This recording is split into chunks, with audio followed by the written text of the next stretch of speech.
मध्य प्रदेश की राजधानी भोपाल में एक सनसनीखेज छात्रवृत्ति घोटाला उजागर हुआ है।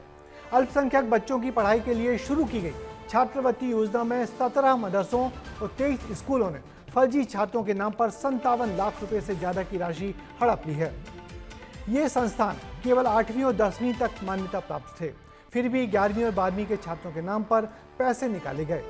सवाल यह है कि आखिर इतना बड़ा घोटाला कैसे हो गया? क्या नोडल अधिकारियों की सोच कभी ध्यान नहीं दिया? पूरा मामला क्या है और किसने की है लापरवाही? हमारी इस रिपोर्ट में देखिए। ये तस्वीरें देखिए, ये हैं राजधानी भोपाल के मदरसे की, जिन्हें अल्पसंख्यक बच्चों को शिक्षा देने के लिए बनाया गया है। इसके लिए सरकार बाकायदा स्कॉलरशिप योजना भी चलाती है, लेकिन इस स्कॉलरशिप योजना में घोटाला करने का मामला सामने आया है।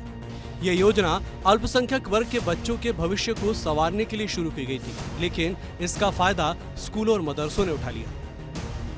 11वीं और 12वीं के 972 स्टूडेंट्स के नाम पर पैसे निकाल लिए। 57,78,300 रुपए निकाले गए, जबकि स्कूलों की मान्यता 8वीं और 10वीं क्लास तक ही थी। 40 संस्थाओं के संचालकों के खिलाफ मामला दर्ज हुआ है, जिसमें 17 मदरसे और 23 स्कूल शामिल हैं। हैरानी की बात यह है कि इनमें से अधिकतर स्कूल और मदरसे केवल 8वीं या 10वीं कक्षा तक ही मान्यता प्राप्त है। इसके बावजूद इन्होंने हर छात्र के हिसाब से 5,700 रुपए की दर से स्कॉलरशिप ली। इसमें करीब 40 संस्थाएं, स्कूल, मदरसे शामिल हैं। उनके संचालक इसमें आरोपी बनाए गए हैं। इसमें 972 स्टूडेंट्स हैं, जिनके 5700 रुपये के मान से 57 लाख से अधिक की राशि आहरित की गई है। इस प्रकार की अगर कोई गतिविधि करेगा उस पर सख्त कार्रवाई की जाएगी। जहां तक इस विषय में भी मेरे संज्ञान में है, क्रिमिनल केस दर्ज हुआ है, FIR दर्ज हुई है, जांच होगी और दोषियों पर सख्त कार्रवाई की जाएगी। इसी घोटाले की पड़ताल करने विस्तार न्यूज ग्राउंड जीरो पर उतरा और ऐसे ही एक मदरसे रोजवुड्स पहुंचा, जहां की हकीकत देखकर आप भी चौंक जाएंगे। ये मदरसा एक सिंगल कमरे में संचालित हो रहा था। इसकी भी मान्यता सिर्फ 8वीं और 10वीं क्लास तक ही है। कमला पार्क पर बने मदरसे पर हम मौजूद हैं और आप देख सकते हैं कि यही वही मदरसा है, रोजवुड मदरसा है, जिसके द्वारा छात्रवृत्ति जो घोटाला है जो किया गया है। आप देख सकते हैं कि रोजवुड ये स्कूल है और स्कूल किस हाल में चल रहा है। आप देख रहे हैं कि छोटा सा रूम है और छोटे से रूम में चल रहा है। और 11वीं और 12वीं की यदि बात करें तो 11वीं और 12वीं के छात्रों के नाम पर छात्रवृत्ति के लिए ऑनलाइन आवेदन किया गया है और ऑनलाइन आवेदन करने के बाद जो छात्रवृत्ति है वह ली गई है। हालांकि यहाँ और भी कमरे हैं, लेकिन वो किराए पर चढ़ा दिए गए हैं और बच्चों को एक कमरे में बैठाकर पढ़ाया जा रहा है।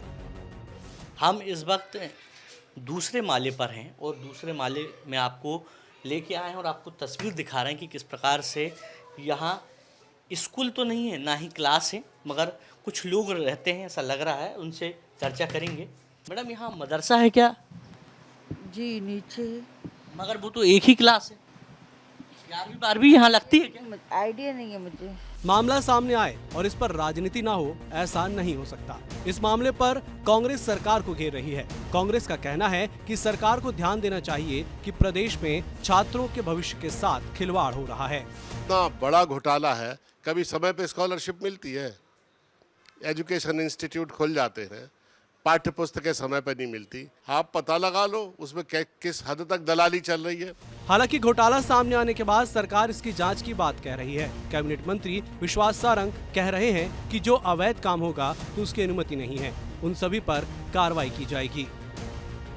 हमारी सरकार पहले भी कह चुकी है कि केवल पैसा ऐंठने के लिए यदि मदरसे चलाए जा रहे हैं तो वो नहीं चलाए जा सकते हैं, उसमें कोई अवैध काम नहीं हो सकता। इसकी जांच होगी और जो जांच में दोषी होंगे उन पर कार्रवाई होगी। सरकार की योजना मुस्लिम, सिख, ईसाई, जैन, बौद्ध और पारसी जैसे अल्पसंख्यक समुदाय के छात्रों को सहायता देने के लिए शुरू की गई थी, लेकिन इसका फायदा वास्तविक छात्रों तक पहुंचने के बजाय कुछ संस्थाओं के लिए पर्सनल ATM बनकर रह गए हैं। हालांकि जांच जैसे जैसे आगे बढ़ेगी, वैसे वैसे मदरसे में हुए घोटाले की परतें खुलती हुई दिखाई देंगी। तो भोपाल में अल्पसंख्यक छात्रवृत्ति घोटाले की एक खबर बहुत चौंकाने वाली है। दरअसल ये घोटाला उन बच्चों के भविष्य के साथ भी खिलवाड़ है जिनके लिए यह योजना शुरू की गई थी। परेशानी यह है कि यह पैसा असली छात्रों तक नहीं बल्कि कुछ संस्थानों के पर्सनल ATM तक जा पहुंचा। ऐसे में सवाल उठता है कि क्या सख्त कार्रवाई होगी? जांच होगी, लेकिन यह घोटाला दरअसल छात्रों के विश्वास पर चोट भी है। इस मामले में आगे जो भी कार्रवाई होगी हम आपको वो भी दिखाएंगे।